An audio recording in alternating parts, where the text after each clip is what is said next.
ఈ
చెట్టు మొద్దులో పైభాగం నల్లగా, మధ్యలో తెల్లగా, కింద ఎర్రగా ఎందుకున్నాయో నీకు తెలుసా?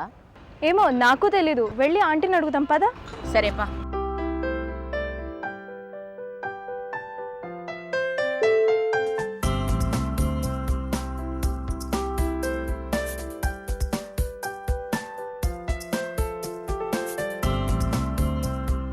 ఎందుకు నాన్న స్కూల్ నుంచి లేటుగా వచ్చారు? నరికేసిన చెట్లను చూడడానికి వెళ్ళామంటీ. దుంగల్ని కూడా చూసామా ఆంటీ. అందుకే ఆలస్యమైంది. అంటే దుంగల్ని నరికితే ఎలా ఉంటుందో లేదా రంపంతో కోస్తే ఎలా ఉంటుందో తేడా గమనించారా? చెట్టు నరికితే దాన్ని నరికిన చోట ఎగుడు దిగుడుగా ఉంటుంది. అదే రంపంతో కోస్తే సమానంగా నునుపుగా కోయబడుతుంది. చెట్టు మొదలు గమనించారు కదా, మరి ఏమైనా కొత్త విషయాలు తెలిసాయా? అవునాంటీ, చుట్టూ బెరడు ఉంది. దాని లోపల వలయాలుగా కొంత తెల్లని భాగం ఉంది. మధ్యలో నల్లని చేవ భాగం ఉంది.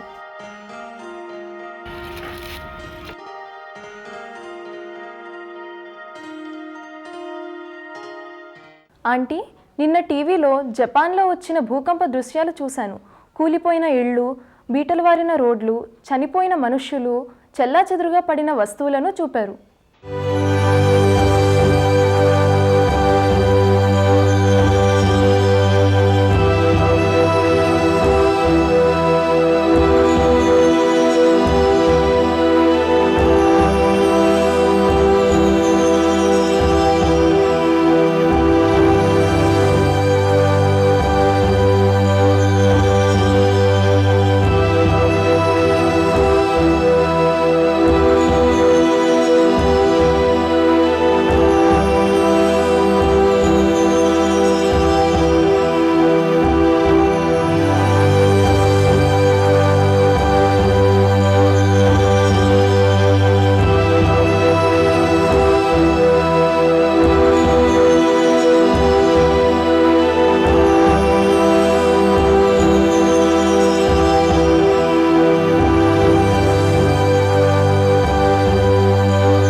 ఆంటీ, అసలు భూకంపాలు ఎందుకు వస్తాయో చెప్పరా? నాకు తెలుసుకోవాలని ఉంది. చాలా మంచి ప్రశ్న వేశావు. అయితే భూకంపాలు ఎలా వస్తాయో మనకు తెలియాలంటే ముందు మనం ఏం చేయాలంటే భూమి యొక్క అంతర్భాగం గురించి తెలుసుకోవాలి.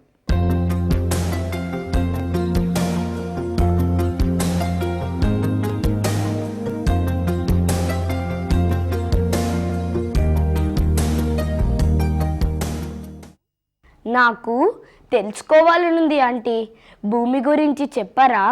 ఇందాక నరికిన చెట్టులో మీరు ఎన్ని భాగాలు చూశారు? 3 భాగాలు చూశాను ఆంటీ. Very good.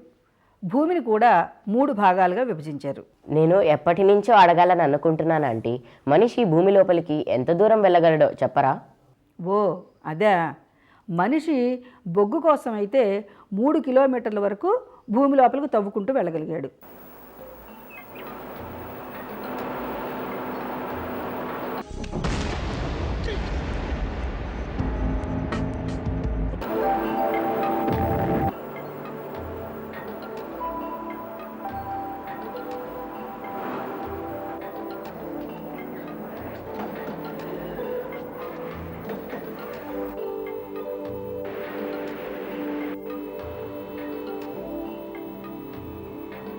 అదే గ్యాసు చమురు కోసం గొట్టాలను 6.5 కిలోమీటర్ల వరకు పంపించగలిగాడు.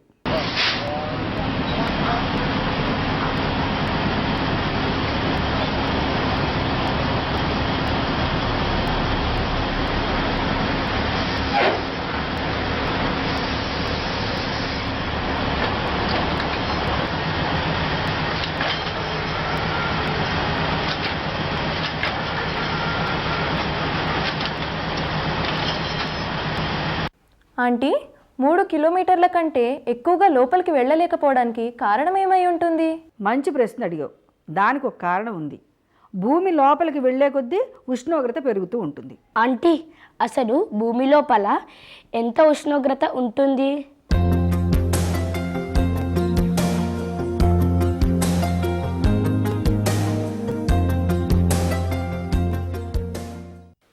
ముందు నేను ఒక ప్రశ్న అడుగుతాను, మీరు సమాధానం చెప్పండి.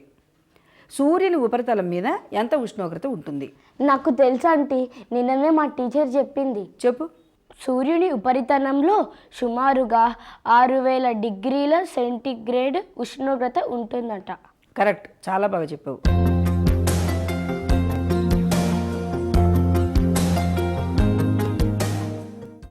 భూమి మధ్యలో అంటే నాభి అన్నమాట. ఇక్కడ సూర్యుని ఉపరితలంలో ఎంత ఉష్ణోగ్రత ఉంటుందో దాదాపు సరిసమానంగా అంత ఉష్ణోగ్రత ఉంటుంది. ఆంటీ, భూమి లోపల అంత ఉష్ణోగ్రత ఉంటుంది కదా, మరి భూమిపై ఉష్ణోగ్రతలు ఎందుకంత తేడాగా ఉంటాయి? ఓ అదే, దీనికి కారణం భూమిపై ఆ ప్రాంతంలో ఉండే రేడియోధార్మిక పదార్థాలు విచ్చిత్తే మూల కారణం. రేడియో ధార్మిక పదార్థాలంటే ఏంటంటే? భూమి లోపల ఖనిజ రూపంలో ఉన్న uranium, thorium, plutonium, sodium, potassium, వీటిని రేడియోధార్మిక పదార్థాలు అంటారు. వీటి మధ్య చర్య జరిగినప్పుడు ఉష్ణం అధికంగా విడుదలవుతుంది.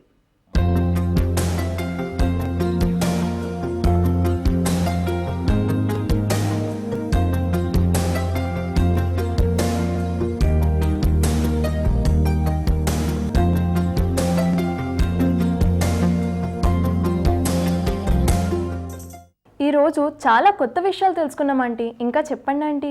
మొత్తం ఖనిజాల సమూహాన్ని శిలలు అంటారు. ఈ శిలల రూపంలో ఉన్న ఖనిజాలు ఉష్ణోగ్రత ఎక్కువగా ఉన్న ప్రాంతంలో కరిగి ద్రవ రూపంలో ఉంటాయి.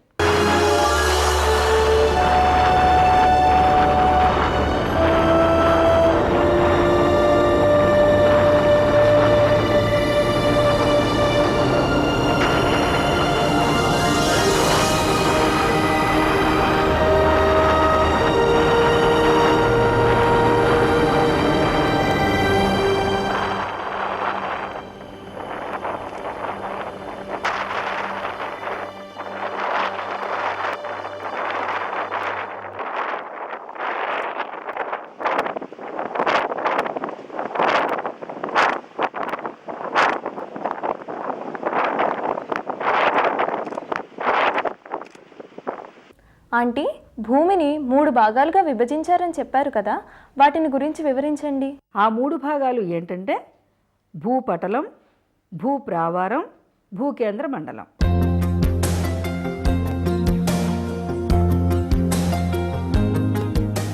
చాలా ఆసక్తిగా ఉంది ఆంటీ, కాస్త వివరంగా చెప్పరు? మొదటిది భూపటలం. ఇది భూమి ఉపరితలం నుండి భూమి లోపలకు సుమారు 60 కిలోమీటర్ల వరకు విస్తరించి ఉంటుంది.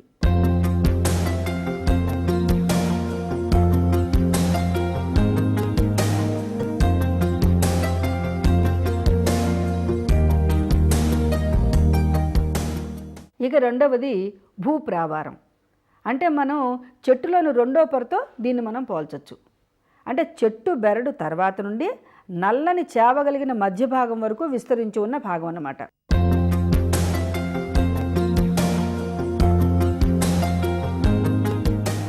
ఇది సుమారుగా 2840 కిలోమీటర్ల వరకు విస్తరించి ఉంటుంది.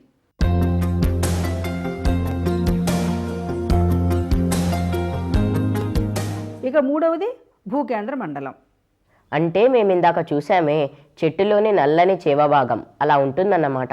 అవును, చాలా బాగా చెప్పావు.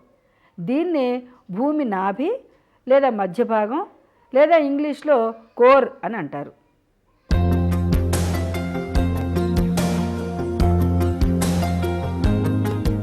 ఈ మధ్య భాగం ఎన్ని కిలోమీటర్లు వ్యాపించి ఉండవచ్చు ఆంటీ? ఓ అదే, ఇది సుమారుగా 3500 కిలోమీటర్ల వరకు వ్యాపించి ఉంటుంది.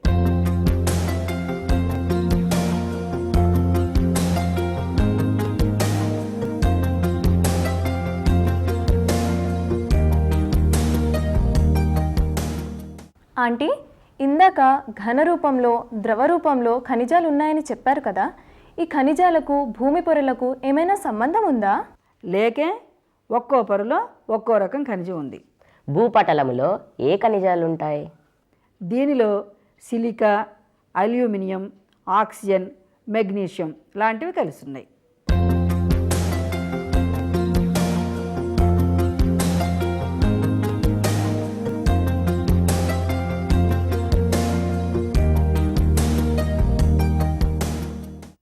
మధ్య పొర భూప్రావారం అన్నారే, దానిలో ఏ ఖనిజాలు ఉన్నాయి ఆంటీ? దానిలో కూడా సిలికా లాంటి ఇతర లోహాలు, మెగ్నీషియం ఉన్నాయి.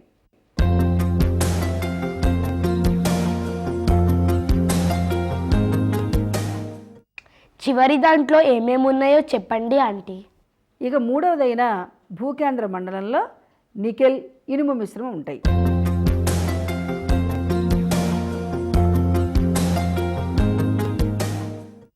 ఇనుముని మనం ఆంగ్లంలో ఫెర్రం అంటాం. ఇందాక మనం ఏం చెప్పుకున్నాం?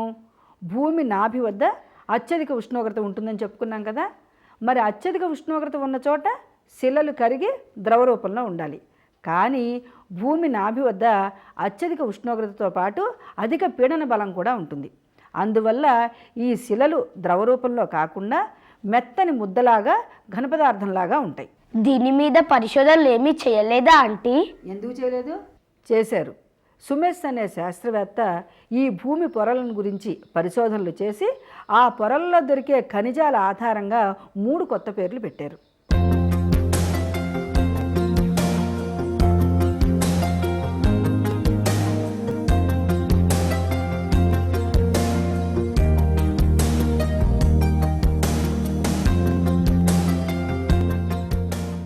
చాలా ఆసక్తిగా ఉంది ఆంటీ, కాస్త వివరంగా చెప్పరు?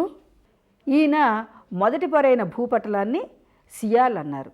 ఎందుకంటే ఈ పొరలో సిలికా, అల్యూమినియం ఎక్కువగా లభ్యమవుతాయి కాబట్టి.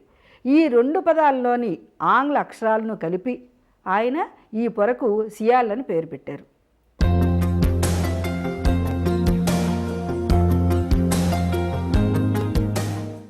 ఇక రెండవ పొరైన భూ ప్రావారాన్ని ఈయన సిమా అని పేరు పెట్టారు. ఎందుకంటే ఈ పొరలో సిలికా, మెగ్నీషియం ఎక్కువగా లభ్యమవుతాయి. అందుకని ఈ 2 పదాల్లోని ఆంగ్ల అక్షరాలను కలిపి ఆయన ఈ పొరకు సిమా అని పేరు పెట్టారు.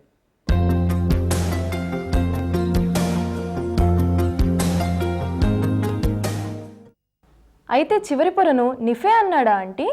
వెరీ గుడ్, అంత కరెక్ట్గా ఎలా చెప్పావు? మూడో పొరలో నికెల్, ఇనుము ఉన్నాయన్నారు కదా, వాటి మొదటి అక్షరాలు కలిపానంతే.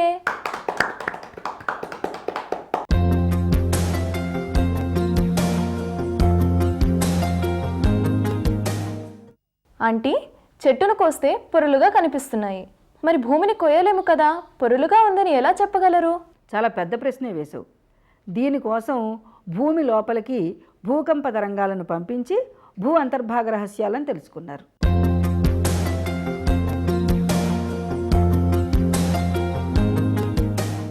భూకంపాలంటే గుర్తొచ్చిందంటే అసలు మీరు భూకంపాల గురించే చెప్పలేదు. ఆ విషయమే నేను చెప్దాం అనుకుంటున్నా.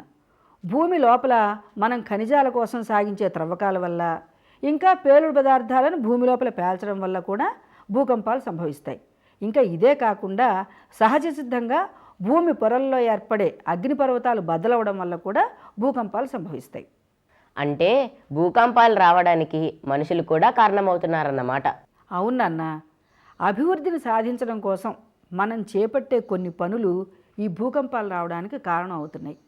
ఇంకా ఇదే కాకుండా సహజ సిద్ధంగా భూమి లోపల జరిగే మార్పుల వల్ల కూడా భూకంపాలు వస్తూ ఉంటాయి.